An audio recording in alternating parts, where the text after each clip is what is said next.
pas juste dire non c'est nul ou non c'est pas bien, mais plutôt essayer d'aller découvrir et se faire sa propre idée. Parfois je me retrouve sur autoroute à m'arrêter à 3% de batterie, il faut pas que le chargeur sur la borne soit, à l'arrêt. Je pense que la Formule 1 pour Lotus c'est une porte qui ne sera jamais fermée. J'ai pris une petite photo, c'est simple à transporter et en fait c'est plus pour la symbolique. Je me bats depuis longtemps pour essayer de l'avoir sur cet événement. On fait un 0 à 300 km/h en 9 secondes 2, donc faut imaginer à quel point ça pousse.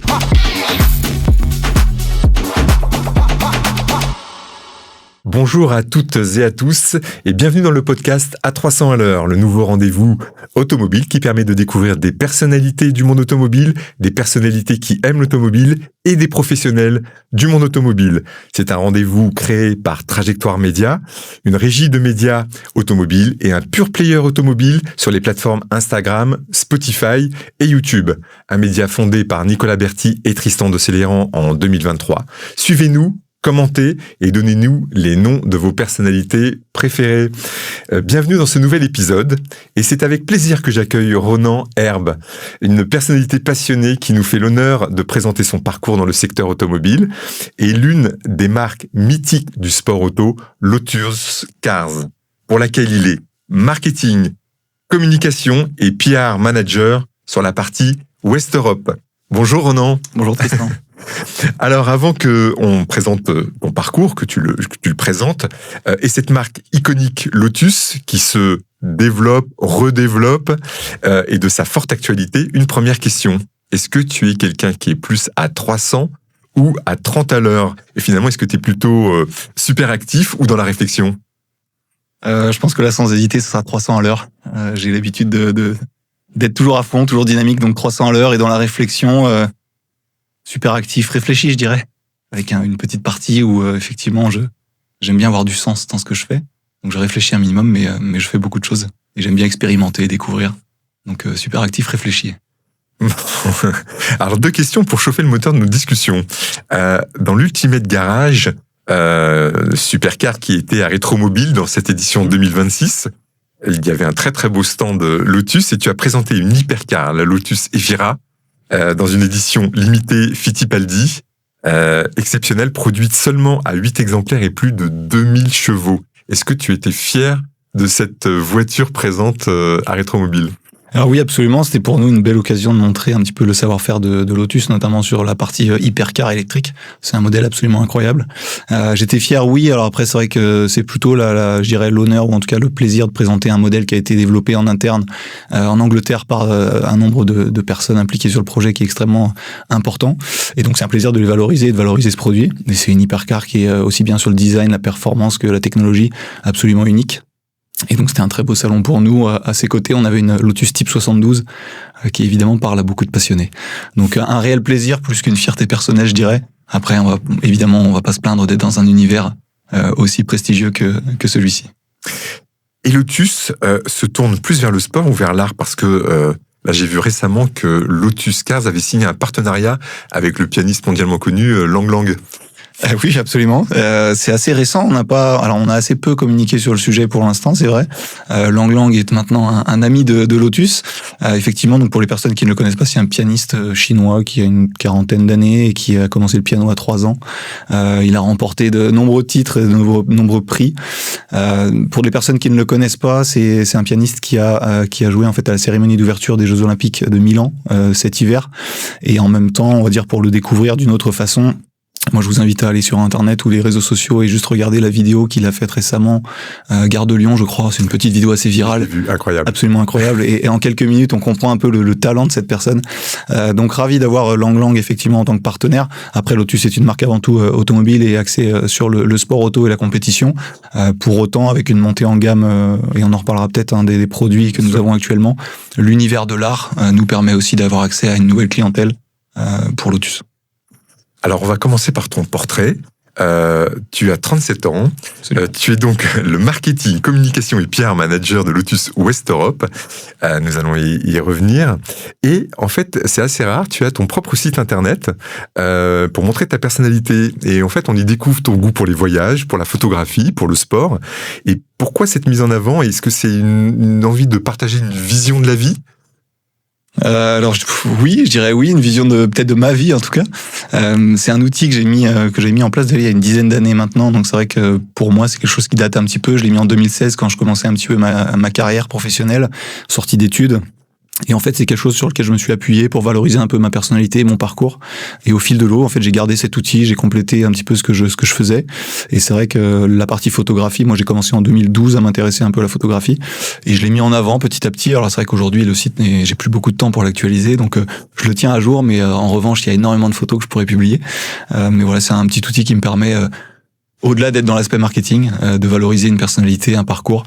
Et donc, peut-être, oui, ma vision de la vie à travers les voyages, mon travail, et puis la photographie et le sport notamment. Ouais, et cette vision, ce voyage, est-ce que ça t'apporte une vision dans l'automobile ? Est-ce qu'il y a un lien finalement ou... Alors côté oui. Tu voyages parce que c'est ton métier aussi. Ouais, je voyage beaucoup, comme on l'a évoqué, à travers différents pays en Europe et pas que pour Lotus. Ça fait quelques années maintenant. Le voyage, oui, personnellement déjà, je trouve que c'est extrêmement enrichissant. Ça c'est évident, découvrir des nouvelles cultures, etc. Et puis ensuite pour le professionnel, c'est vrai que côté constructeur, en tout cas côté marque, aujourd'hui l'univers automobile est quand même très internationalisé, donc on a énormément de cultures différentes et donc on est amené à travailler avec des personnes totalement différentes dans la culture, dans le fonctionnement. Et donc, c'est toujours extrêmement utile pour le côté pro de savoir comment l'interlocuteur va réagir en face et quelle est la façon d'adapter son discours ou en tout cas ses prises de décision, sa façon de travailler, notamment sur des deadlines ou en tout cas sur des timings des fois serrés. C'est toujours bien de savoir dans quoi on s'engage quand on a une personne qui est d'une autre culture ou d'une autre nationalité.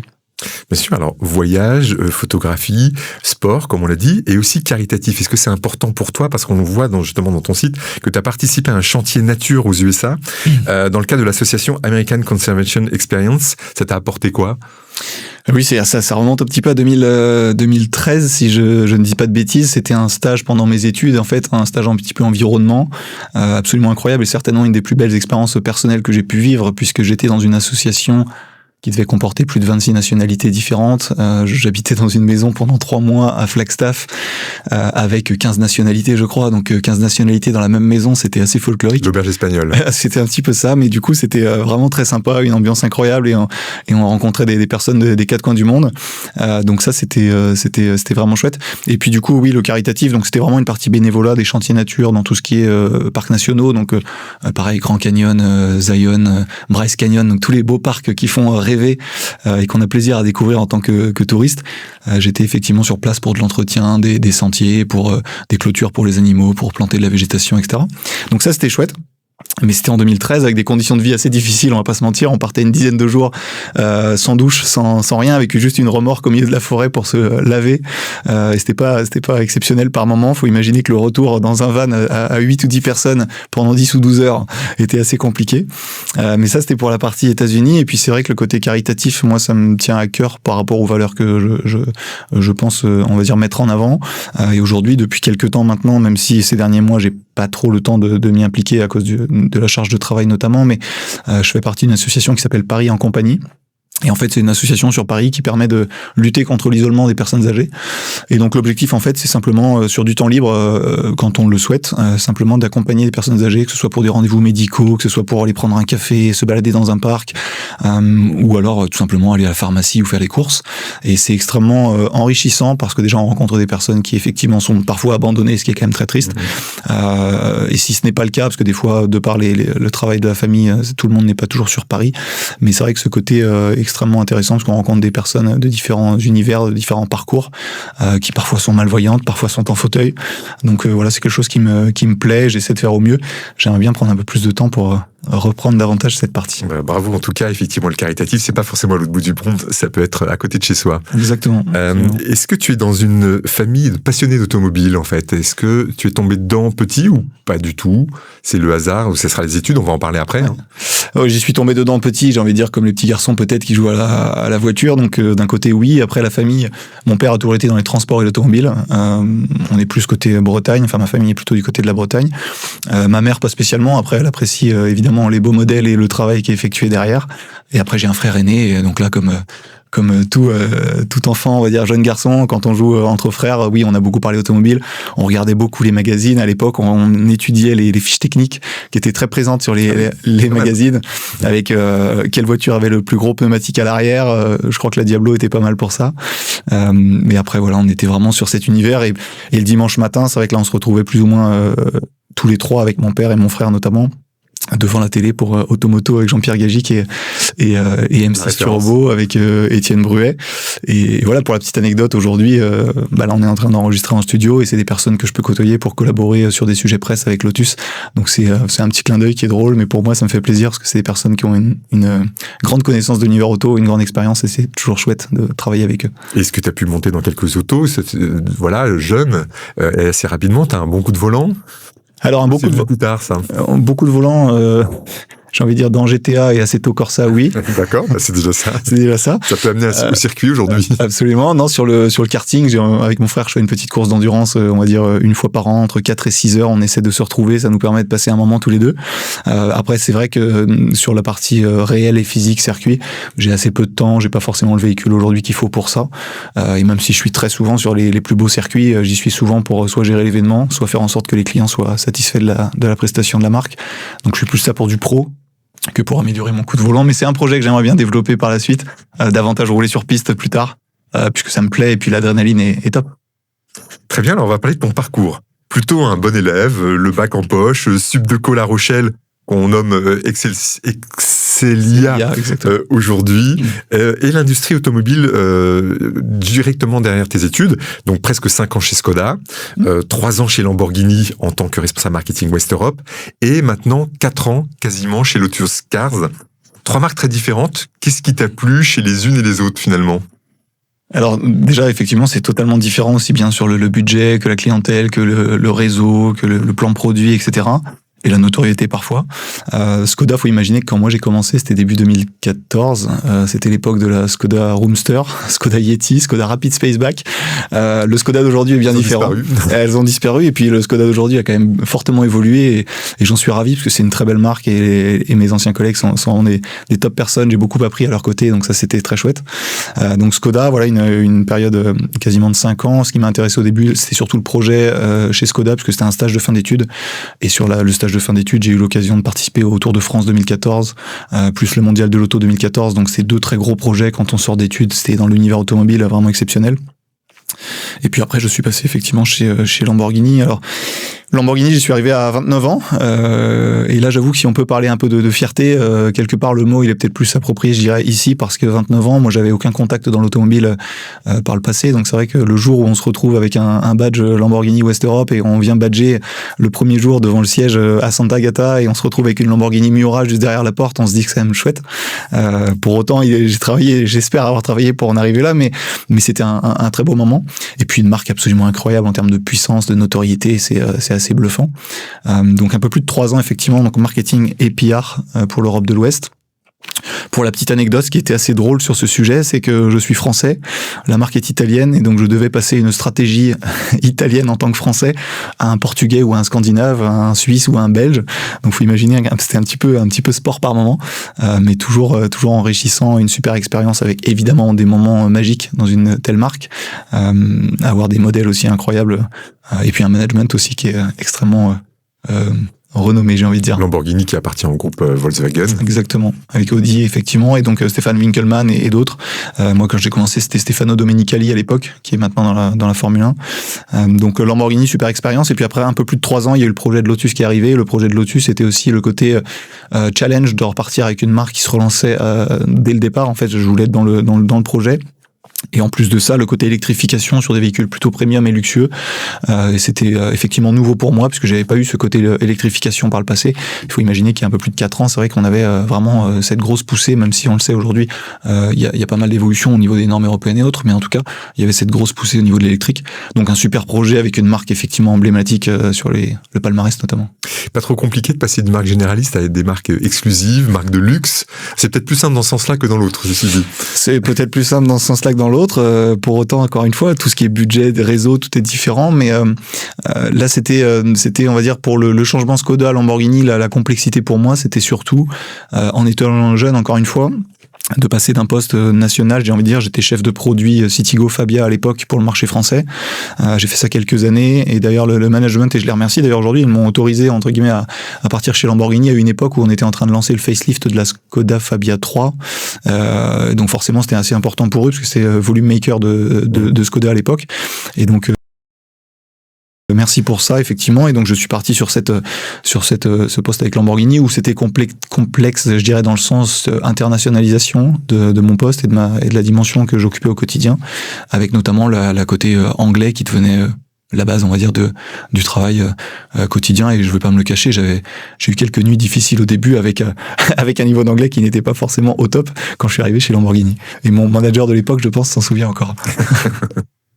Et finalement, en termes de culture d'entreprise, tu en parlais, là, on passait d'un groupe allemand, finalement, parce que Lamborghini est italien aussi, il y a comme une culture italienne, une culture allemande, et aujourd'hui, on l'a pas encore évoqué, mais Lotus Cars fait partie du groupe Geely, groupe chinois le plus ancien quasiment dans l'automobile. Une autre culture d'entreprise aussi, très différente ? Totalement différent. J'ai envie de dire la plus grande surprise. Alors, on le sait évidemment, comme tu l'as mentionné, le côté groupe Volkswagen est plus ancien, plus structuré. Il y a tout l'héritage que l'on connaît derrière. Le groupe Geely était peut-être un peu moins connu encore chez nous. En tout cas, dans l'univers automobile, quand même, c'est un groupe qui est très connu. Mais au-delà, pour l'instant, ça ne parle pas encore à tout le monde. Et pourtant, c'est un groupe qui est extrêmement puissant. La grosse différence que moi j'ai notée au début, c'est surtout la vitesse d'exécution. Alors, il y a certes le décalage horaire avec la Chine, mais c'est vrai que ça travaille énormément en Chine et ça va très vite. Donc c'est un peu la plus grosse différence. Et après, l'autre différence majeure, je pense aujourd'hui, que ça soit dans un sens ou dans l'autre, c'est-à-dire Europe vers Chine ou Chine vers Europe, c'est principalement la différence culturelle. À savoir que le marché chinois n'est pas le même que le marché européen et inversement. Et donc on a besoin l'un et l'autre de se comprendre, on va dire, ou d'expliquer les besoins, les attentes des consommateurs, des clients, et sur deux marchés qui sont totalement différents. Ok, et finalement, qu'est-ce qui te plaît, une petite conclusion comme ça sur ces 15 ans, alors on va y revenir, mais sur ces 15 ans, qu'est-ce qui te plaît, qui te déplaît finalement dans l'univers automobile? Est-ce qu'il y a des choses qui te déplaisent d'ailleurs? Alors oui, on peut toujours en trouver. Non, je dirais, alors ce qui me plaît dans l'univers automobile, moi déjà, comme on en a un petit peu parlé, depuis que je suis tout petit, j'aime quand même l'automobile, sinon je ne serais peut-être pas là aujourd'hui. Et ce qui m'intéresse vraiment, c'est aussi un univers. Moi, me lever le matin, j'ai envie de travailler pour quelque chose qui m'intéresse et qui me plaît. Et c'est vrai que c'est un univers qui évolue constamment. Ça bouge extrêmement vite. Il y a toujours des nouveautés, il y a toujours des actualités sympas. On rencontre beaucoup de monde aussi dans l'univers, donc ça c'est chouette. Après, effectivement, il y a des choses il y a ce côté aussi passion, hein, le côté passion, le côté rêve, toute cette partie-là, le côté technologie, comme je l'ai évoqué. Après, il y a un côté un peu... Enfin, ce qui me déplaît, j'ai envie de dire, c'est des fois les préjugés qu'on peut avoir, notamment aujourd'hui, et on pourra peut-être en reparler, mais sur le côté électrification, c'est vrai qu'on entend beaucoup de choses. Alors bien évidemment, j'ai la chance d'être dans une marque avec des technologies incroyables et des véhicules électriques qui fonctionnent extrêmement bien, et je peux comprendre que ce soit des conditions plutôt favorables. Pour autant, c'est vraiment une technologie qui mérite d'être découverte.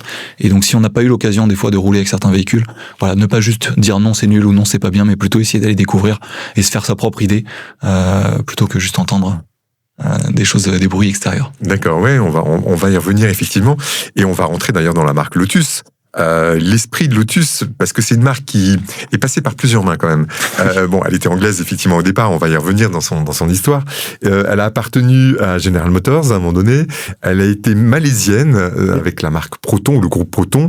Et puis aujourd'hui, c'est une marque toujours anglaise. Alors, c'est d'ailleurs une question, est-ce que c'est plutôt une marque anglaise avec des capitaux chinois, ou c'est une marque chinoise avec un ADN anglais? Non, aujourd'hui, alors déjà factuellement parlant, j'ai envie de dire oui, c'est une marque anglaise. Elle a été créée en 1948. Marque anglaise pour plein de raisons. Hein. On a notre centre de design qui est du côté de Coventry. On a notre siège Europe qui se trouve également du côté de Coventry. On a également notre team classique Lotus qui est effectivement renommé pour le palmarès, qui se trouve du côté de Norwich. Là où se trouve également notre siège historique avec le circuit et l'usine de production de certains de nos modèles. Donc on est quand même très anglais évidemment. Après oui, factuellement parlant aussi, les capitaux aujourd'hui sont majoritairement des capitaux qui proviennent de Chine et donc du groupe Geely, comme on l'a évoqué, mais avec un savoir-faire qui nous permet d'aller plus vite, plus haut et plus fort certainement. Alors oui, on reviendra sur la partie capitale. Colin Chapman, donc, est le créateur de la marque. Là aussi, on va revenir dans cette partie plus historique. Fait partie, en fait, des créateurs vraiment talentueux d'une longue lignée anglaise, comme les Italiens également, et tu connais donc cette marque italienne qui est Lamborghini. Pourquoi les Anglais et les Italiens ont ce génie finalement de la voiture sportive? Est-ce que il y a un ADN? Est-ce que tu comprends après avoir vu ces deux marques? C'est une bonne question et j'ai envie de dire j'ai pas forcément de réponse à cela dans le sens où il y a effectivement le côté passion. Je pense qu'on le sait, il suffit de regarder des événements type Goodwood et autres. Il y a une passion, une ferveur qui est absolument incroyable et tout le monde se déplace aujourd'hui pour aller voir un tel événement. En Italie, il y a des marques emblématiques et c'est vrai que quand j'avais l'occasion d'être sur les routes avec Lamborghini, des clients, des journalistes ou autres, on se rend compte à quel point le peuple italien est ravi de voir ce genre de voiture sur la route. On a des pouces levés tout le temps. C'est absolument incroyable. C'est vrai qu'en France, on a un peu moins cette culture aujourd'hui. L'automobile est un peu plus, on va dire, chahuté, si je peux le dire comme ça. Pour autant, sans parler de Lotus évidemment, parce qu'on a une marque anglaise, mais et sans citer d'autres marques, on a quand même des très belles marques automobiles en France qui ont des palmarès incroyables en compétition ou autre. J'ai pas forcément de réponse, mais le côté passion, peut-être le côté taxation aussi, aide à ce que l'automobile soit mieux perçue par endroits plutôt que d'autres. C'est quoi l'esprit finalement de Lotus, l'essence même vraiment de cette marque-là par rapport aux autres GT sportives, aux autres marques? Lotus, on a historiquement, alors là encore, on pourra en redévelopper sur la gamme actuelle, mais on a toujours ce côté innovation, performance et technologie. Ça, c'est quelque chose qu'on retrouvait par le passé, de par la personnalité de Colin Chapman, qui était effectivement un ingénieur de génie, un petit peu fou par moment, mais avec des règles qui étaient un peu plus légères qu'aujourd'hui pour tester et innover. Donc la marque a toujours été dans l'innovation, c'est toujours le cas aujourd'hui. Et la technologie également. Un simple exemple, aujourd'hui, on a des systèmes de lidar déployables sur nos véhicules. C'est évidemment déjà très avancé pour les futurs modèles, mais ça existe. Donc innovation, technologie, performance, ça a toujours été l'ADN de la marque et on le retrouve aujourd'hui. Bien évidemment, il y a toujours des employés historiques qui continuent de faire vivre cet ADN Lotus. Ouais, c'est un ADN aussi qu'on retrouve assez glamour parce qu'il est dans le cinéma. On se souvient surtout de Pretty Woman, on se souvient de James Bond et puis dans les jeux vidéo. Donc il y a quand même un ADN au-delà de la performance, un peu glamour aussi. Un peu glamour et je trouve que, et d'ailleurs tant mieux, puisque aujourd'hui par rapport à une marque qui se relance avec une montée en gamme évidente au niveau du premium et du luxe, c'est des belles références. Je pense que Pretty Woman, c'est un film qui a été un très grand succès. Pretty Woman, ça devait être dans les années 90, je crois, et James Bond, ça devait être 77 avec l'espion qui m'aimait sur l'esprit S1. Donc oui, on a eu la chance de pouvoir placer Lotus dans des très beaux fills et peut-être que ça va continuer avec des placements produits. En tout cas, dans les jeux vidéo aujourd'hui, donc c'est bien pour la... Jeux vidéo aujourd'hui, effectivement. On avait le propre jeu Lotus Turbo Challenge dans les années, je crois, 90 également. D'accord. Un peu façon arcade, etc. C'est très sympa. Alors, on va revenir sur l'histoire de la marque. Déjà, le nom Lotus, est-ce que c'est une légende ou pas? Ça serait le surnom de l'épouse de Colin Chapman. Est-ce que c'est vrai ou pas? On communique pas trop sur le sujet actuellement, tout simplement parce que dans les faits, c'est plutôt Colin Chapman et Hazel Chapman qui étaient les seuls au courant de pourquoi ils ont appelé ça Lotus. Après nous, si c'est une légende, on la laisse courir et ça nous va très bien. Une part de mystère. Une part de mystère et je trouve que ça fait toujours discuter et du moment qu'on parle de Lotus, c'est un point positif. Après, c'est vrai qu'on pourrait et je pourrais éventuellement poser la question à Clive Chapman, donc le fils, qui lui, je pense, doit bien avoir quelques informations sur le sujet. Donc ça serait une bonne question à lui poser. Alors Colin Chapman justement est né en 1928, oui. Il était ingénieur, il a fait ses premiers pas dans la Royal Air Force, il bricolait beaucoup de voitures dans son temps libre, entre 47 et 52, finalement au moment un peu de la création de Lotus, c'était les prémices de la marque, et puis elle a été déposée officiellement en 1948, la marque, et on voit parfois créée en 52. Quelle est la vraie date de création finalement de Lotus Cars ? Alors nous, ça sera toujours 1948, puisque dans tous les cas, et même aujourd'hui, si vous ouvrez les véhicules que l'on propose, vous verrez que c'est inscrit à plusieurs endroits sur le véhicule. Donc on est sur 1948. C'est vrai que c'était aussi, comme beaucoup d'histoires entrepreneuriales, c'est-à-dire ça a débuté dans un garage. C'était les premiers modèles que Colin Chapman était en train de travailler sur une base de Austin à l'époque, pour la Lotus Mark I, donc le tout premier modèle. Après, c'est vrai que la marque s'est développée. Il y a eu différents sites pour l'entreprise. Peut-être qu'on va en reparler, mais il y a eu plusieurs localisations. Et donc, après, il y a eu un développement naturel d'entreprise avec des entités qui ont été créées, etc. Mais pour nous, ça restera 1948. D'accord, c'est pour ça que la marque a fêté d'ailleurs ses 75 ans il y a quelques années. En 2023 maintenant. Exactement. Et qu'est-ce qui reste finalement de l'esprit de départ aujourd'hui de la marque? Alors il y a le logo évidemment, il y a l'anagramme qui est ACBC, Absolument. donc c'est son nom complet. Oui. Et puis les couleurs, est-ce que tu peux nous parler de ces couleurs, le jaune, le vert, Alors oui, le logo? absolument. Concernant le logo, on va dire qu'il y a plusieurs éléments à mentionner. Le côté anagramme ACBC, donc c'est Anthony Colin Bruce Chapman, donc c'est effectivement le nom complet, et vous le retrouvez dans le logo Lotus, le ACBC. Concernant les couleurs, c'est vrai que pendant de très nombreuses années, ça a été jaune et vert, un vert assez un vert british, on va dire, le fameux British Racing Green. Alors l'histoire voudrait que c'était notamment les couleurs de Colin Chapman et son école à Londres quand il était en train d'étudier ses études, de faire ses études d'ingénieur. Après c'est vrai que le logo il a un petit peu aussi évolué. Il y avait un aspect un peu métallique qui renvoyait un petit peu à l'image de l'automobile, du moteur thermique, etc. Mais aujourd'hui c'est vrai que dans une ère très digitale, très numérisée, le côté un peu métallique et autres n'est pas toujours facile à lire. Donc le côté épuré, simplifié que l'on retrouve aujourd'hui dans le logo qui a été modifié autour du nouveau plan de croissance, donc autour des années 2019 et revu un petit peu en 2022, on se retrouve avec des coloris un peu différents, donc on est jaune et noir aujourd'hui, en tout cas sur le logo. On le retrouve à ta boutonnière d'ailleurs, hein. Absolument, c'est le jaune et noir effectivement, à la boutonnière, jaune et noir, donc du coup plus épuré, plus simple, plus facile à afficher sur des petits écrans smartphones et autres. Mais en tout cas, on est sur cet esprit. Pour autant, sur nos modèles, on est content de garder le British Racing Green, qui est un chouette coloris sur une Lotus. Les Lotus sont toujours fabriqués donc en Angleterre. Au départ, c'était au nord de Londres, hein, je crois que les usines, et comme tu l'as dit, après ça a bougé. Est-ce que toutes les voitures sont produites en Angleterre? Alors, toutes les voitures, non. Si je prends quelques instants pour reparler un petit peu de l'historique, c'est vrai que la marque a été créée au nord de Londres, du côté de Hornsey. Ensuite, la marque s'est développée puisqu'il y a eu, entre guillemets, un ban, enfin une interdiction de développer le côté un peu industriel dans la capitale londonienne. Donc, du coup, Colin Chapman avait déplacé l'entreprise du côté de Cheshunt, donc un peu plus au nord encore de Londres dans les années 59. C'était en 59, pardon. Et suite à ça, en fait, lors de la production de la Lotus Elan, l'usine, en fait, était trop petite, ou en tout cas il l'a estimée trop petite par rapport à son ambition et la capacité de production. Il y a eu une demande d'extension qui a été faite, qui a été rejetée, et donc du coup il a fallu trouver un autre lieu, et donc c'est pour ça qu'en 1966, depuis 1966, la marque maintenant est localisée à côté de Norwich, donc dans le nord-est de l'Angleterre, sur une ancienne base de la Royal Air Force, pour une bonne raison, c'est qu'il y a tout le monde le sait, ou en tout cas beaucoup de passionnés le savent, mais Colin Chapman avait son propre avion JPS, noir et doré, qui était assez renommé.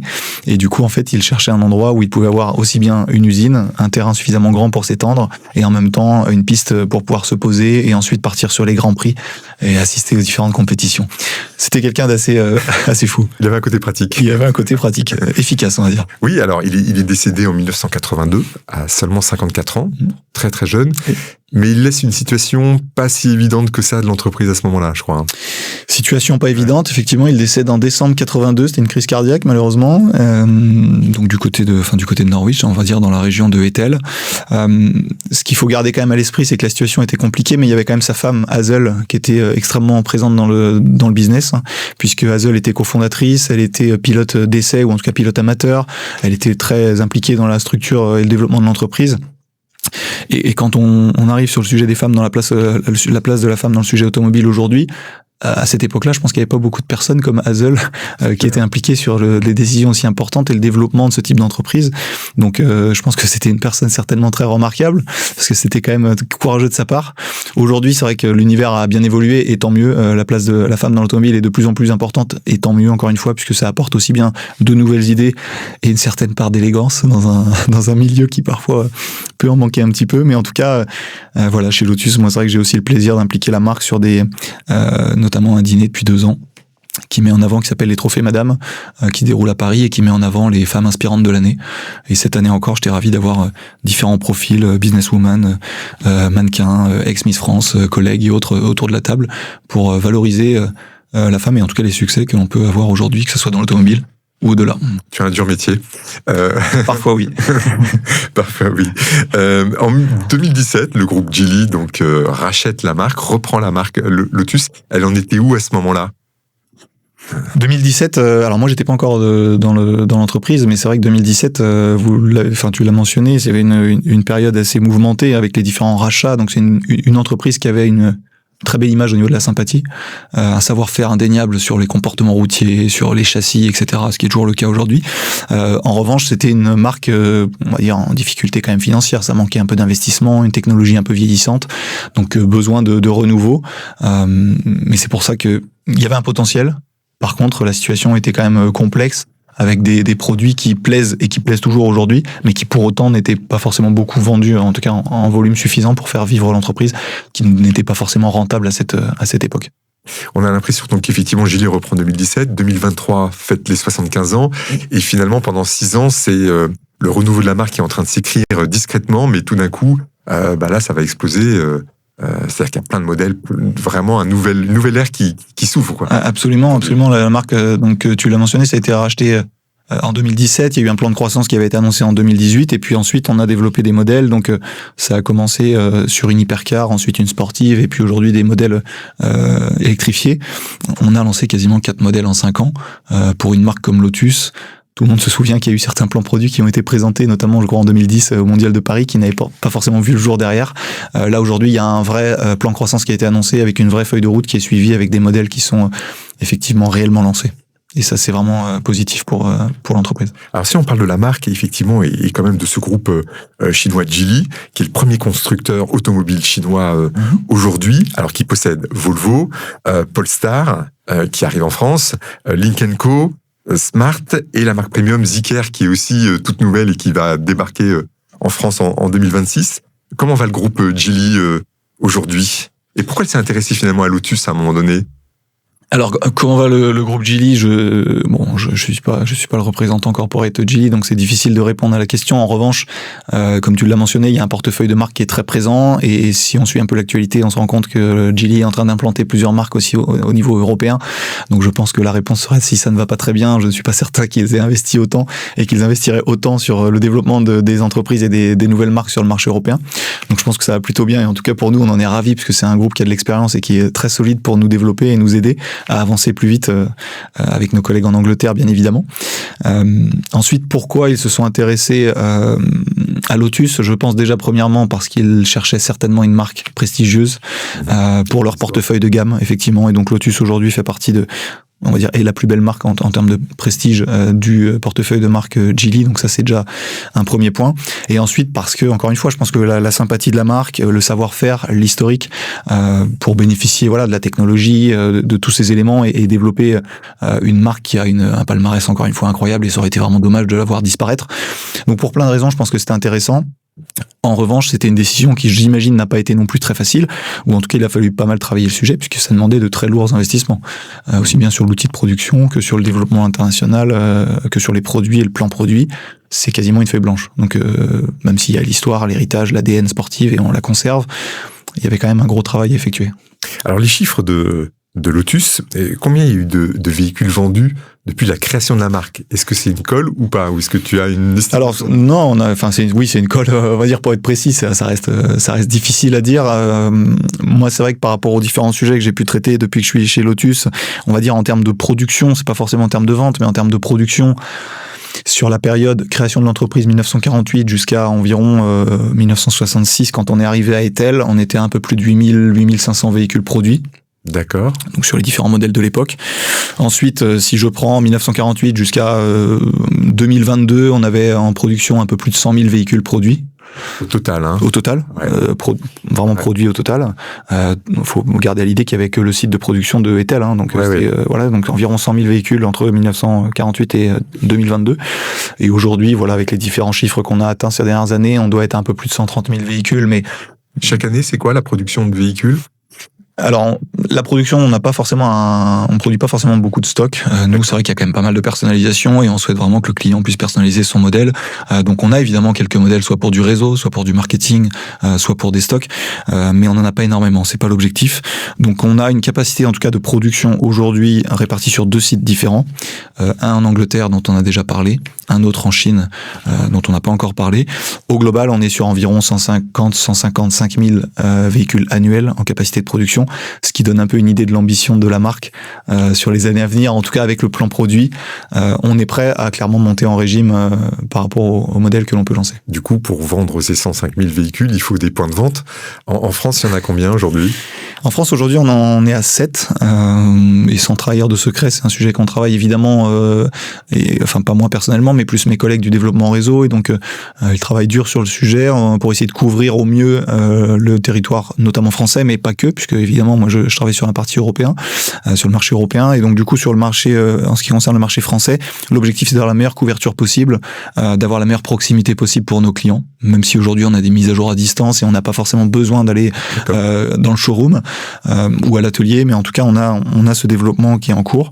Et donc, on va encore bouger ces chiffres prochainement. Donc, 7 aujourd'hui, probablement 8 très bientôt, et on va continuer à développer des villes importantes qui nous manquent aujourd'hui pour avoir une couverture optimale en ce qui concerne le marché français. Ce ne sont pas des points de distribution en propre, hein. Ce sont des groupes de distribution existants qui prennent la marque Lotus.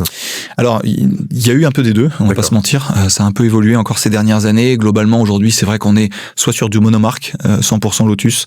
Je pense à certains points de vente en Belgique qui sont là depuis très longtemps et qui nous suivent depuis très longtemps, et notamment un point de vente qui a plus de 40 ans. 40 ans de Lotus, faut quand même les vivre, parce que il y a eu des périodes assez complexes. En tout cas, et d'autres nous suivent depuis de nombreuses années également. Mais en tout cas, voilà, il y a cette partie monomarque et cette partie multimarque. C'est-à-dire qu'aujourd'hui, on n'est pas forcément fermé à l'idée d'avoir un distributeur qui nous sollicite avec un portefeuille de marques plus large et pas forcément que du Lotus. Ok, alors on va revenir sur les attributs différenciants Lotus, parce qu'il y en a justement pas mal. On a commencé à l'évoquer autour du logo. Les noms. Alors, je suis obligé de prendre ma fiche parce que elles commencent presque toutes par la lettre E. Tu vas nous dire pourquoi après, mais on y va. En série, donc il y avait l'Élise, l'Esprit, l'Éclat, l'Élan, le Repas, Élite, Electre, Emeya, Emira, Evira, Evora, Exige, Excel. Dans les concepts, il y a eu l'Etna, l'Ethos, l'Emotion, l'Éterne. Et puis, alors, il y a quelques exceptions, Cortina, Seven, Carlton, Sunbeam, Omega. Je crois que j'ai quasiment tout cité. Alors, pourquoi cette lettre E est si importante chez Lotus ? Alors déjà, quel héritage. Je pense, avec autant de beaux modèles, et il y en a certains qui parlent quand même à beaucoup de passionnés automobiles dans cette liste. Donc ça, c'est déjà très très beau, et on en est très fiers en interne d'avoir un tel héritage chez Lotus. Ensuite, la lettre E, c'est vrai que c'est une belle histoire. C'est à la création en 1948 jusqu'à 1956, pour le coup, en fait, Colin Chapman nommait ses véhicules Marque 1, Marque 2, Marque 3, etc. Et ensuite, quand ils sont arrivés à Marque 11, on pouvait le lire de deux manières. Ça pouvait lire 2, ça pouvait lire 11, donc il y avait un petit peu une confusion. Et donc, en fait, il a été décidé, en tout cas, Colin Chapman a décidé d'écrire Lotus 11, donc réellement 11 avec des lettres directement. Et en fait, c'est très bien passé auprès du grand public, auprès de la presse également, à la presse de l'époque. Et c'est vrai que le nom Lotus suivi de 11, ça fonctionnait très bien. Et donc, à partir du lancement de la Lotus 11 en 1956, il a été décidé, et maintenant c'est un petit peu une tradition qui perdure, et on le voit aujourd'hui avec notre gamme, de renommer tous les véhicules de route avec un E. Et ça commence toujours par un E. Donc c'est plutôt sympa, et c'est pour ça qu'aujourd'hui c'est encore le cas. Excellent. Et si on parle d'innovation alors, parce que là on est vraiment dans l'air du temps, il y a un SUV.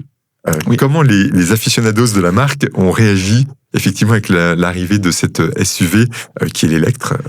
Du coup, est-ce que c'est bien passé? Mais dans toutes les marques, c'est peut-être la même problématique. Hein. Alors oui, d'ailleurs c'est un très bon point, tu fais bien de le mentionner. Toutes les marques qui sont plus ou moins passées, en tout cas les marques avec une typologie un petit peu similaire à celle de Lotus. Alors pardon, comment ça s'est passé? J'ai envie de dire, les passionnés, certains, effectivement, n'étaient pas forcément ultra favorables au sujet. Après, en revanche, une fois qu'on découvre le produit, on se rend compte qu'il est vraiment très qualitatif et les performances sont incroyables. Qu'on l'aime ou non, j'ai envie de dire, la société a aussi évolué, les besoins ont évolué, le marché a évolué, les normes européennes ne sont plus les mêmes à respecter. Et puis, les attentes des clients en termes de confort, de technologie ne sont plus les mêmes. Donc, tous les véhicules, que ce soit Lotus ou autres, ont quand même sensiblement grossi ces dernières années, pour des bonnes raisons, pas forcément parce que le constructeur, ça lui fait plaisir de faire des véhicules plus gros, mais parce qu'il y a aussi des fois des contraintes de design, de sécurité, d'ingénierie. Donc ça, c'est un point qui est extrêmement important. Tu parlais de technologie.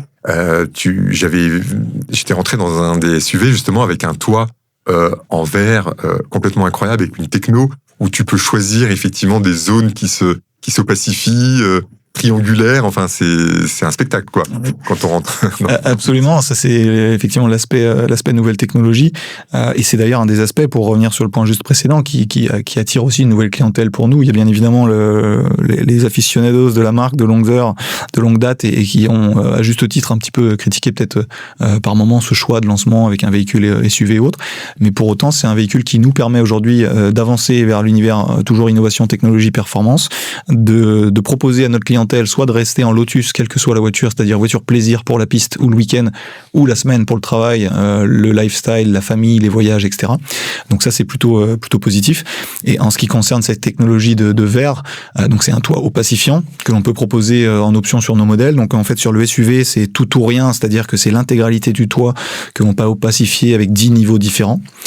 Et sur la berline, en fait sur notre GT qui s'appelle Emeya, en fait on a des triangles, en fait 10 zones de triangles, et on peut choisir d'isoler par exemple juste le passager, ou par exemple la banquette arrière. Si les enfants souhaitent ne pas avoir de soleil, on peut isoler certaines zones tout en gardant le soleil sur d'autres personnes dans l'habitacle. Comment ça se passe technologiquement parlant? Moi je suis pas l'expert qui a développé cette technologie, mais faut imaginer plusieurs couches, avec notamment des microparticules, ou en tout cas des microparticules ou des cristaux à l'intérieur, que l'on vient en fait bouger en envoyant un petit courant électrique.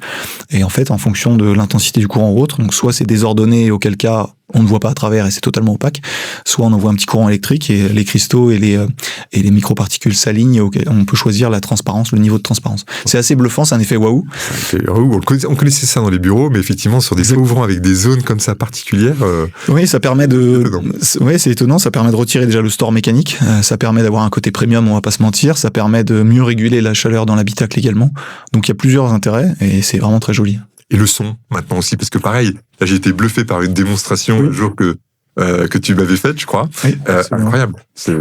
Le son est un des points forts, aujourd'hui, et c'est quand on en revient au sujet voiture plaisir. Alors oui, bien évidemment, on est conscient et on l'a évoqué avec d'autres marques par les minutes précédentes. Il y a le son du moteur dans l'automobile, mais aujourd'hui, avec le côté électrique, on peut profiter d'une autre manière aussi. C'est vraiment reposant, c'est confort. Le son est absolument incroyable, la sonorisation est très bonne.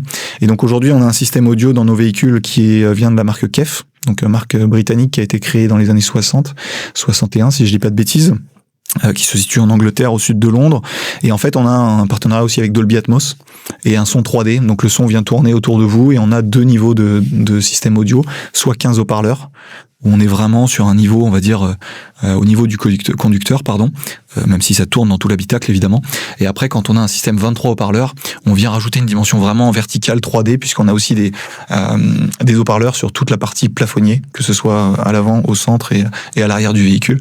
Donc on a une ambiance qui est absolument incroyable, et pas plus tard qu'il y a 1 ou 2 semaines, j'ai refait un événement avec Dolby Europe et je crois que 90 ou 95% des personnes que j'ai mis à bord du véhicule étaient bluffées. Et pourtant, on était sur un événement avec beaucoup d'audiophiles. C'est vraiment bluffant parce qu'on a ce côté un peu cocon. Et on a immersion totale, et puis on a un double vitrage de série sur nos modèles, ce qui permet vraiment d'avoir une ambiance absolument incroyable. Donc j'invite toutes les personnes à découvrir ce système son. Alors parlons de l'électrique, parce que tu l'as évoqué à plusieurs reprises. Aujourd'hui, la gamme, elle est totalement électrifiée, elle va l'être, ou il y aura toujours du thermique et l'électrique qui vont cohabiter, voire de l'hybride? Alors oui, effectivement, donc non, la gamme n'est pas totalement électrique. C'est vrai qu'on a commencé le plan de croissance en 2019 avec notre hypercar électrique pour avancer un peu le nouveau code stylistique de la marque, la technologie électrique et puis les performances incroyables de ce véhicule. Ensuite, on est venu entre guillemets remplacer Elise, Exige, Evora par la petite Emira, donc un magnifique petit coupé GT thermique pour le coup, avec un moteur 2 litres 4 cylindres ou avec un moteur V6. Et ensuite, on a lancé des modèles qu'on appelle nous lifestyle, donc c'est-à-dire le SUV électrique et la GT électrique. Ces 2 derniers modèles sont proposés avec soit 612, soit 918 chevaux. Donc beaucoup de puissance.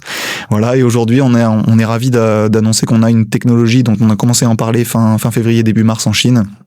Une technologie hybride qui devrait bouger un petit peu des lignes aussi, puisque c'est une technologie hybride que l'on va implémenter sur le SUV et qui va nous permettre d'avoir 350 km WLTP d'autonomie purement électrique. Donc l'objectif, c'est d'essayer de faire une semaine domicile-travail pour une personne qui roule en moyenne, je veux dire 30 km par jour et autres, on va dire. Le but, c'est d'essayer d'avoir une semaine de travail sans recharger, sans avoir besoin de recharger, ou alors on recharge le soir au domicile. Mais en revanche, pouvoir partir en week-end avec une autonomie de plus de 1200 km au global, puisqu'on sera équipé d'un moteur 2 litres sur le véhicule, qui fonctionnera comme un générateur et qui nous permettra aussi de maintenir le même niveau de performance que l'on soit à 100% de batterie ou que l'on soit à 20% de batterie. Des performances qui sont incroyables, puisqu'on aura un 0 à 100 en 3 secondes 3. D'accord. Sur un SUV qui fait quand même 5,10 m de long. Donc c'est plutôt impressionnant. 1200 km annoncés ? Un peu plus de 1200 km annoncés. Alors pour l'instant, j'ai pas encore eu l'occasion de les tester réellement, mais vu que je roule beaucoup à travers l'Europe, nul doute que je serai le premier à essayer de le faire. Mais voilà, c'est une belle autonomie, c'est une belle techno, et pour nous, on est ravis parce que ça propose une nouvelle technologie aussi à notre clientèle, et on est conscient aujourd'hui que le marché a besoin quelque part de ça, puisque certaines personnes roulent beaucoup plus que d'autres. Il y a des besoins qui sont différents, et donc on essaie aussi de proposer et de s'adapter aussi aux besoins du marché, donc de proposer les meilleures technologies possibles.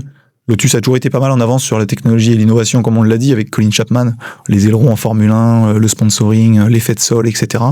Et donc aujourd'hui, on continue d'innover et d'avoir des technologies de pointe, notamment sur l'hybride, qui va arriver alors un petit peu avant l'été, on va en parler, et puis ça va être première livraison octobre 2026 pour les premiers clients.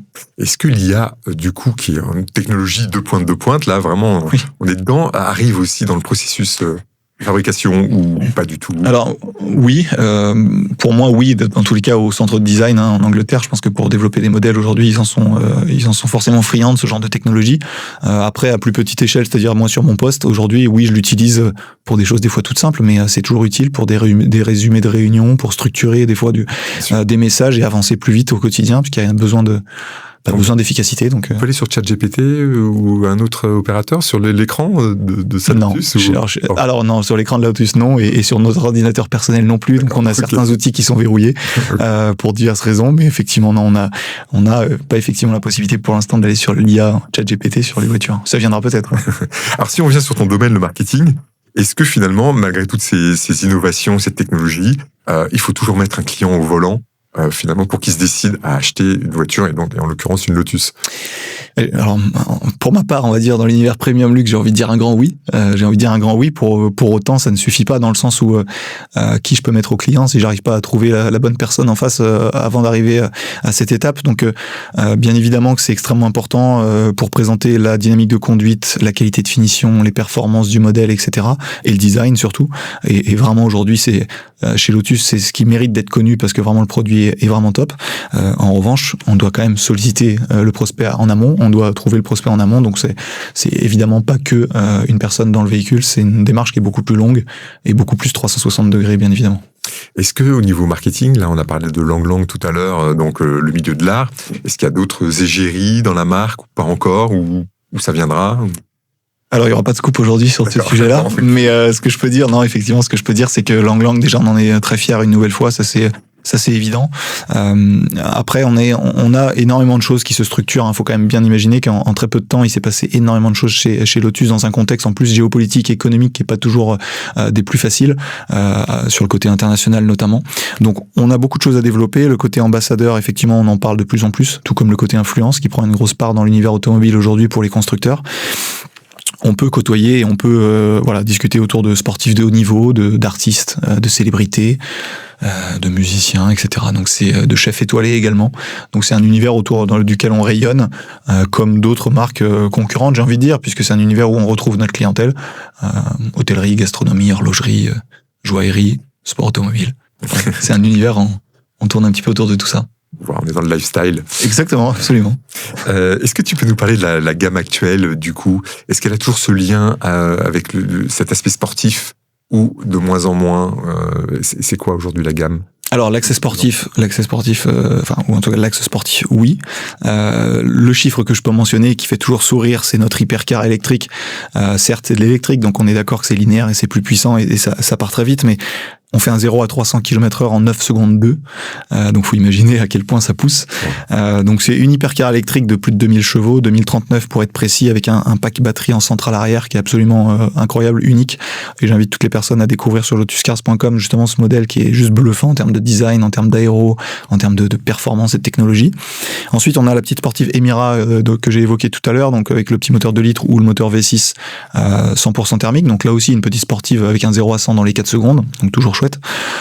Et puis ensuite, on a le SUV et la berline, qui sont des véhicules lifestyle, famille, business, comme je l'ai mentionné. En revanche, avec 600 et 900 chevaux, on imagine que les performances suivent également. Le 900 chevaux, 918 chevaux sur les SUV nous permet d'atteindre un 0 à 100 en 2 secondes 95. Et du couple. Et du couple, on est à 985 Nm de couple sur le SUV. Sur la berline, on fait un 0 à 100 en 2 secondes 78. C'est pas forcément ce qu'on recherche en permanence sur ce genre de modèle. On a besoin de rechercher déjà une belle autonomie. Et ça, on entend beaucoup dans l'électrique. Mais ce qui compte beaucoup et ce qui compte le plus, et je pense que je peux en parler puisque je suis une des personnes qui a énormément roulé avec les voitures un peu partout en Europe, c'est le temps de recharge. En fait, moi, ce qui m'intéresse vraiment, c'est combien de temps je vais rester à l'arrêt aujourd'hui. C'est quoi, 10 minutes, un quart d'heure? Alors, sur la technologie hybride, on va mettre 9 minutes pour passer de 20 à 80%. On est en 900 volts sur cette nouvelle techno. Pour autant, sur les véhicules électriques aujourd'hui, donc la berline et le SUV, on est en 800 volts. Sur le SUV, on recharge à 350 kW. Donc ça fait environ 20 minutes sur un chargeur d'autoroute, 350 kg. Et ensuite, sur la berline, elle peut prendre plus de 440 kW déjà.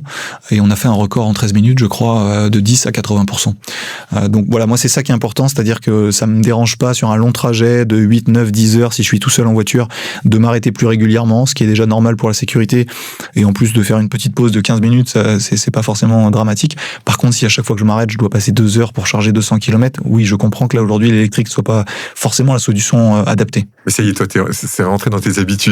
Ah, pour moi, je joue un petit peu parfois. Je me retrouve sur autoroute à m'arrêter à 3% de batterie. Ouais. Il faut pas que le chargeur sur la borne soit, soit à l'arrêt. Ça peut recharger parce qu'on dit pas que, effectivement, faut pas être en dessous des 10%. Alors, j'essaie d'éviter parfois, c'est vrai, sur des longs trajets ou autres. Quand je cherche mon chargeur, j'avoue que quand je fais le préchauffage, j'essaie toujours aussi de prendre un chargeur qui me permet d'avoir la meilleure puissance possible et rester le moins de temps à l'arrêt possible.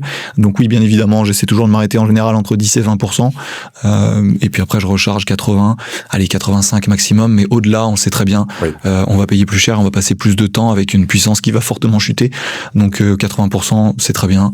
Nous, jusqu'à 85, on a la chance d'avoir des modèles qui tiennent bien la charge. Donc, des fois, j'avoue que je tire un petit peu jusqu'à 85%.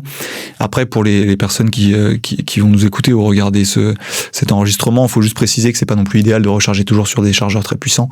C'est bien aussi de charger la majorité du temps sur des chargeurs plutôt au domicile, donc des 7, 11, 22 kW, de prendre un peu plus de temps et ne pas tout le temps envoyer des grosses puissances dans la batterie. Et c'est plein de nouvelles habitudes que les consommateurs doivent prendre. Exactement, mais c'est intéressant parce que du coup à chaque fois on explique notamment pour ma part aux différents journalistes qui peuvent prendre le volant, et au début certains n'ont jamais conduit, puis on voit qu'au fil des jours à bord du véhicule ils prennent davantage de confiance, on va dire, et on revient avec pas du tout les mêmes appréhensions. Moi typiquement aujourd'hui quand je roule avec les modèles, je ne recherche plus vraiment où est-ce que je vais m'arrêter, je regarde juste mon compteur, je me dis comme un réservoir de carburant finalement, je comprends bien le fonctionnement du véhicule, je me dis ok, j'en suis à peu près à ce niveau de batterie, je vais lancer mon préchauffage et je m'arrêterai au prochain chargeur ou quand j'aurai à souhaiter.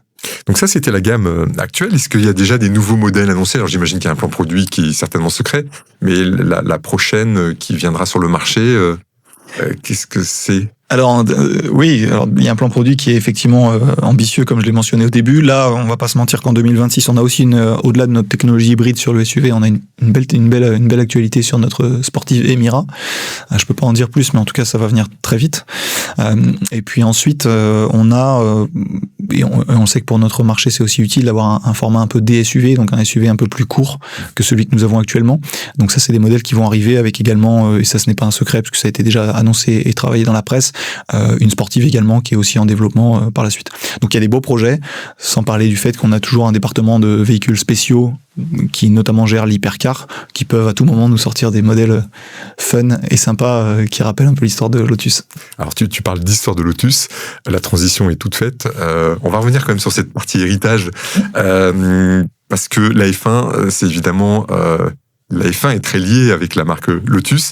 Il y a un team qui s'est créé en 1958, 10 ans finalement après la création officielle de la marque, seulement 10 ans.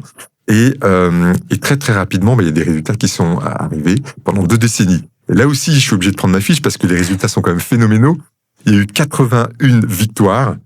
Première en 1960 à Monaco, donc c'est au bout de 2 ans seulement, incroyable. 107 pole positions, 76 meilleurs tours en 606 Grands Prix, présence pendant 43 saisons, 7 titres de champion du monde constructeur, 6 titres de champion du monde pilote avec 5 pilotes, Jim Clark l'ayant été 2 fois. Jim Clark d'ailleurs, il n'y a pas un modèle Jim Clark ou une...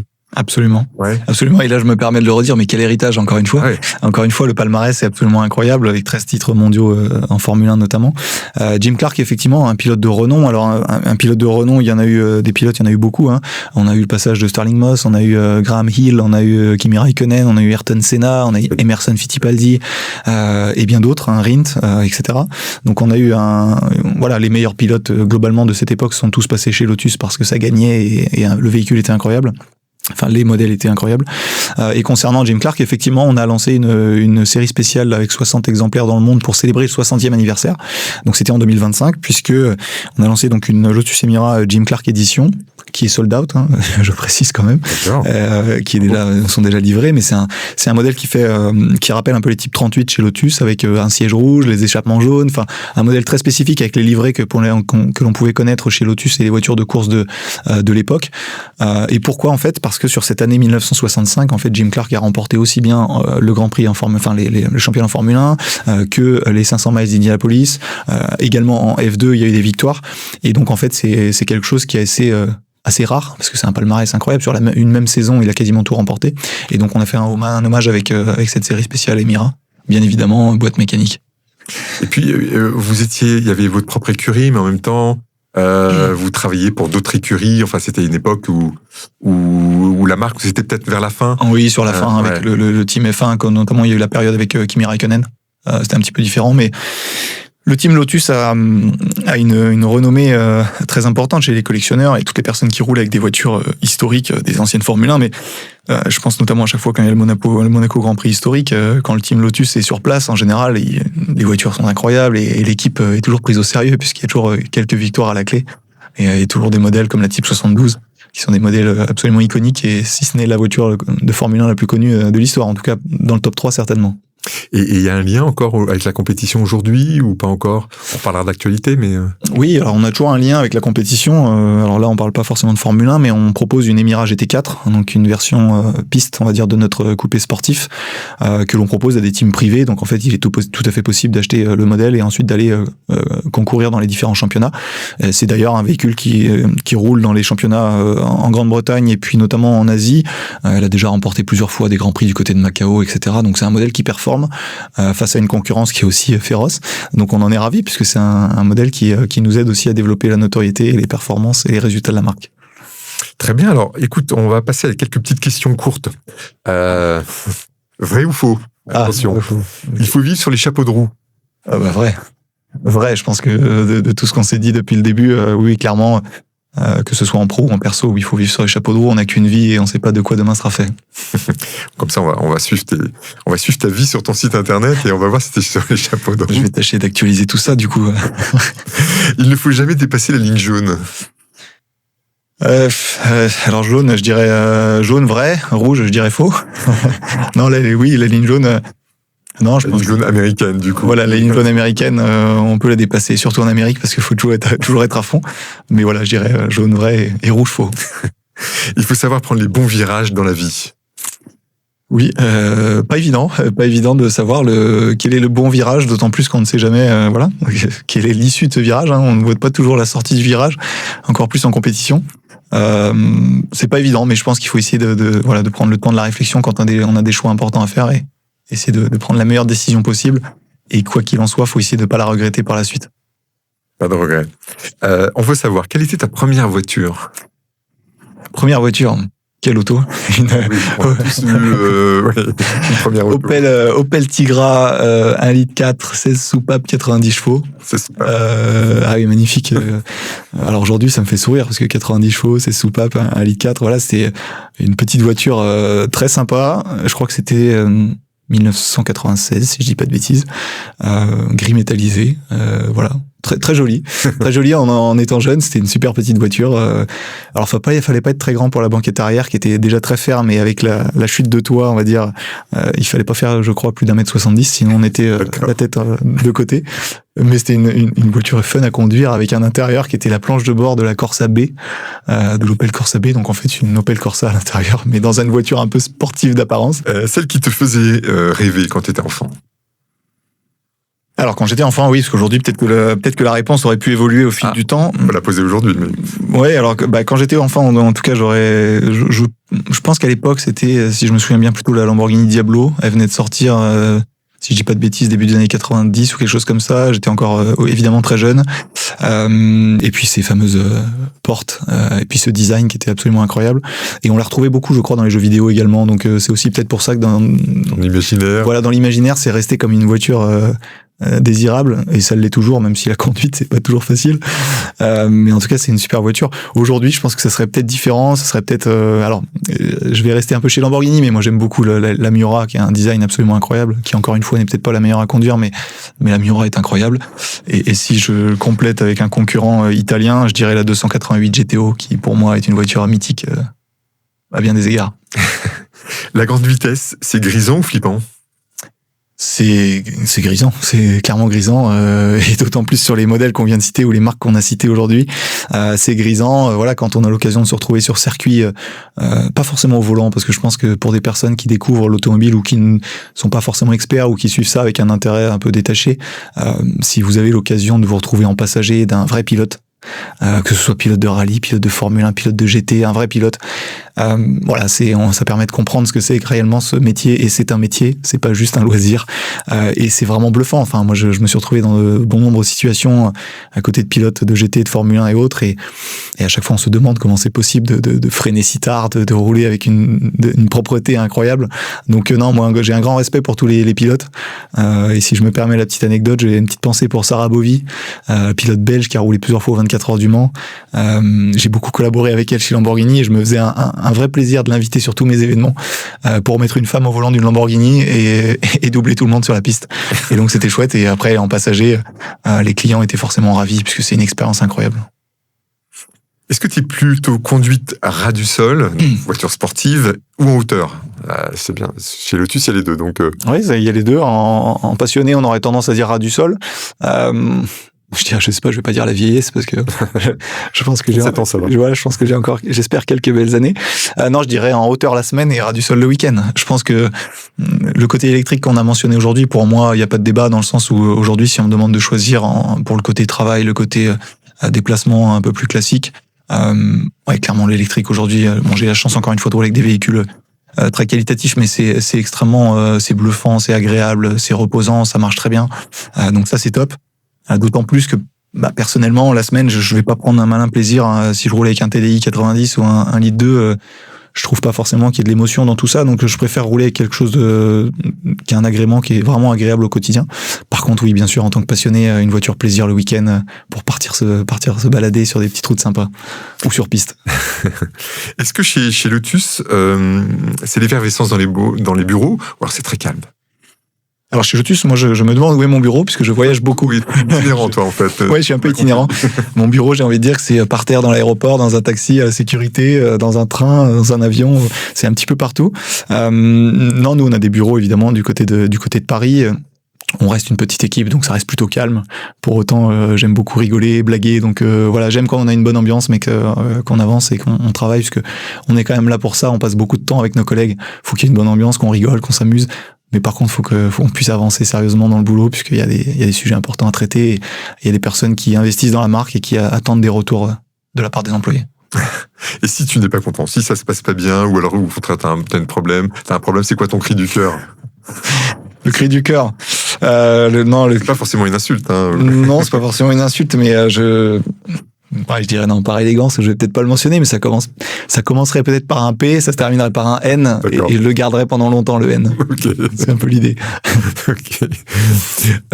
Alors, ta citation, alors, du coup, je suis allé chercher une citation parce que je pose la question, mais là, je l'ai retrouvée sur ton site internet, Albert Einstein, quand même, une sacrée personnalité. Et cette citation, c'est « N'essayez pas de devenir un homme qui a du succès, essayez de devenir un homme qui a de la valeur Donc c'est ça, c'est avoir des valeurs. C'est quoi tes valeurs? Oui, absolument. Alors déjà, en toute humilité, j'ai pas pris cette citation juste parce que c'est Albert Einstein, parce que voilà, je trouve que la phrase, elle me représente plutôt bien, elle me correspond bien.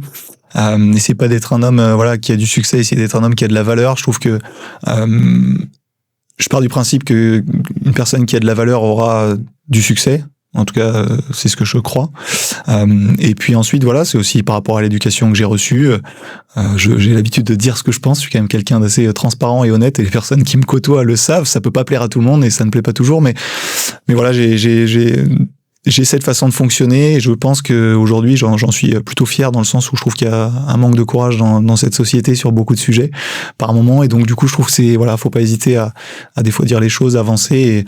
Et cette phrase, elle me correspond plutôt bien. Je suis pas juste à la recherche d'un succès, plutôt d'essayer de garder ma personnalité, quoi qu'il arrive. Ça plaît pas toujours, mais voilà, j'espère que c'est quelque chose qui est toujours apprécié, en tout cas par moi. Oui, chacun peut le voir comme il le souhaite, mais voilà, en tout cas cette phrase me correspond bien et c'est vraiment la citation qui me parle le plus. On va parler un tout petit peu d'actualité. L'actualité d'une marque, c'est aussi les clubs. C'est important, c'est ce qui fait vivre aussi une marque à travers des événements réguliers. Les clubs Lotus sont actifs. Il y en a en France, il y en a dans les pays que tu supervises? Oui, très actif quasiment dans tous les pays dont j'ai la responsabilité sur la partie donc marketing, communication et presse. Et j'essaie justement moi de mon côté, et je pense qu'ils ne pourront pas me dire le contraire, de toujours garder un lien avec eux. Je pense qu'il y a un intérêt dans les deux sens. Il y a un intérêt pour notre nouvelle clientèle de voir qu'il y a des clubs actifs avec des activités proposées sur circuit, des sorties road trip, des visites, des réunions, une communauté autour, et donc on peut rencontrer des personnes passionnées par la même marque et par l'automobile. Ça, je pense que c'est extrêmement important. Donc faire grossir cette communauté pour une marque comme nous, dont on a besoin de notoriété, donc c'est évident. Le deuxième aspect, je pense que c'est pour les possesseurs de véhicules historiques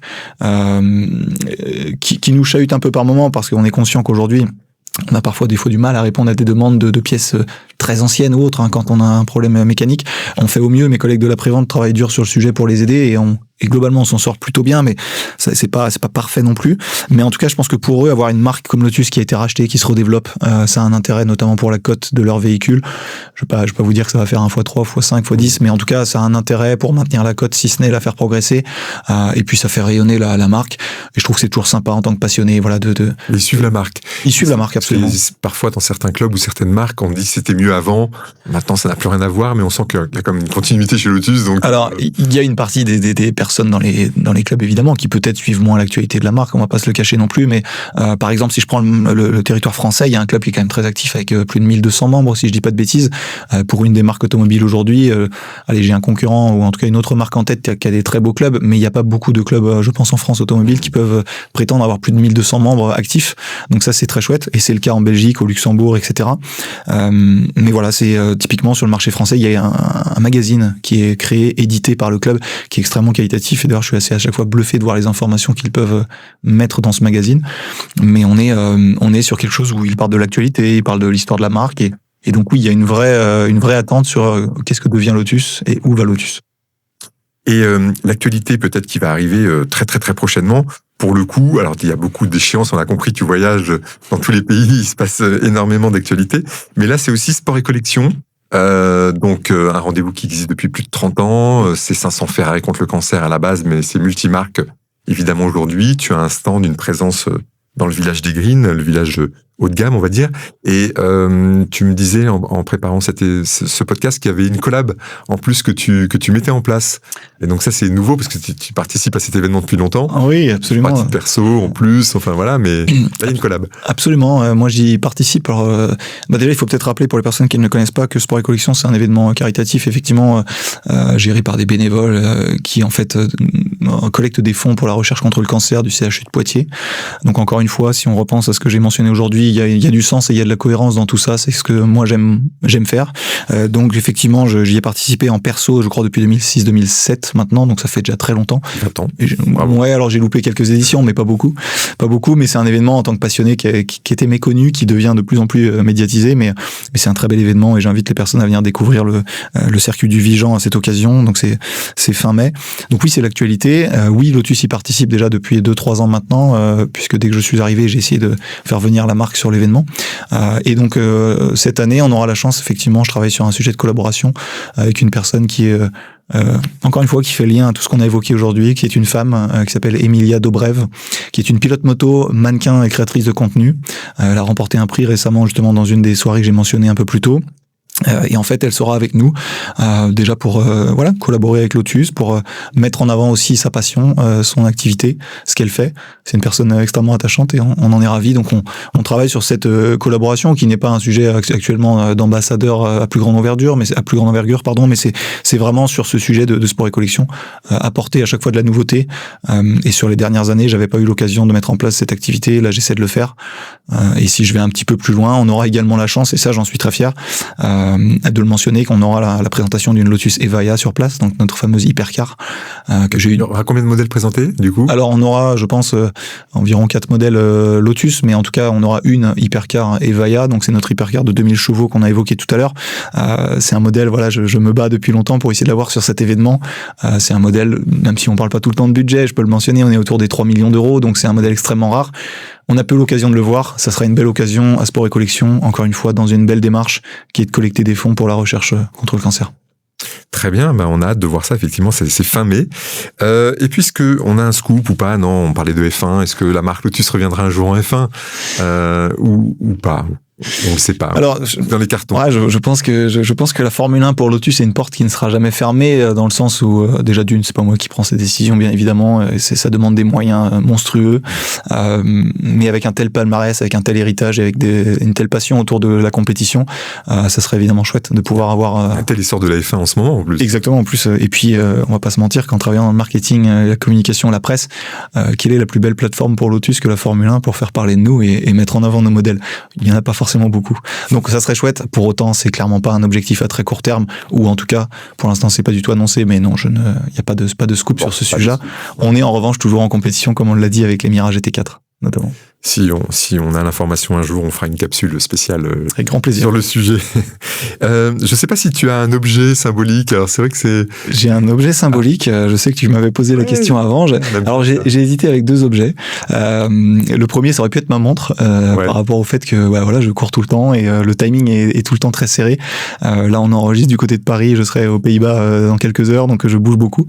Mais j'ai pas pris ça. J'ai pris une petite photo. C'est simple à transporter. Et en fait, c'est plus pour la symbolique. Alors je sais pas si la caméra va pouvoir la voir ici ou si on peut zoomer. Ah, d'accord. Et toi, voilà, c'est moi en étant plus jeune, effectivement. Qui reçoit une maquette ou un 8e, un 12e. Exactement, un 18e. En fait, un 18e. Alors déjà, il y a plusieurs messages que j'aime beaucoup sur cette photo. Déjà d'une, effectivement, à chaque anniversaire ou à chaque Noël, c'est vrai que mes parents ou mon frère m'offraient une petite maquette, un 18e. Donc j'avais une bibliothèque remplie de véhicules. Et donc c'est vrai que sur ce côté-là, on peut comprendre du coup pourquoi je travaille dans l'automobile aujourd'hui, parce qu'il y a quand même un côté passion. Et je pense que quand on voit le sourire que j'ai sur cette photo, il y a une fierté, puis il y a une part de rêve, et ça c'est quelque chose auquel je tiens beaucoup, et j'essaie toujours de le mettre en avant chez Lotus sur les événements.